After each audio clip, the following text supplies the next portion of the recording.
What is up everyone? Welcome back to our YouTube channel. So for today's video, we're going to talk about Swiss travel pass versus car rental.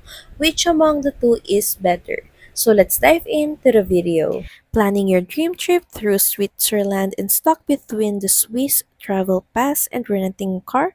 You're not alone. Let's weigh the pros and cons so you can choose the best fit for your adventure. First, the Swiss travel pass. With this, you get unlimited travel across Switzerland's world-class public transportation network, trains, buses, boats, and even some mountain railways.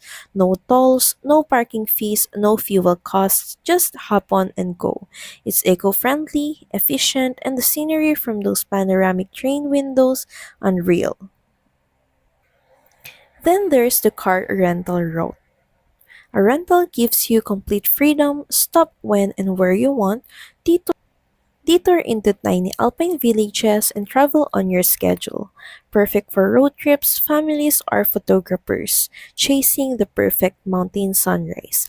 But it comes with challenges. Swiss roads are excellent, but parking in cities is expensive, gas is pricey, and mountain driving can be tricky, especially in winter.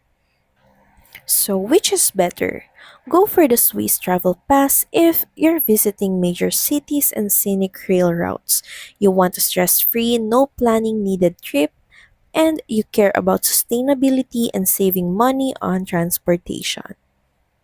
Choose car rental if you're exploring remote areas or alpine chalets, you have a group or a lot of luggage, and you love flexibility and don't mind navigating. Here's a bonus tip. You can actually mix both. Use the Swiss Travel Pass for intercity travel, then rent a car for 1 to 2 days in rural regions. Whether you glide through the Alps by train or cruise them by car, Switzerland's beauty is guaranteed. Safe travels, and don't forget to drive or ride on the right side. So that's pretty much it. Thank you very much for watching this video. I hope that you find this video helpful, and if you do, please don't forget to like, share, and subscribe to the channel. And I will see you again on the next one. Bye!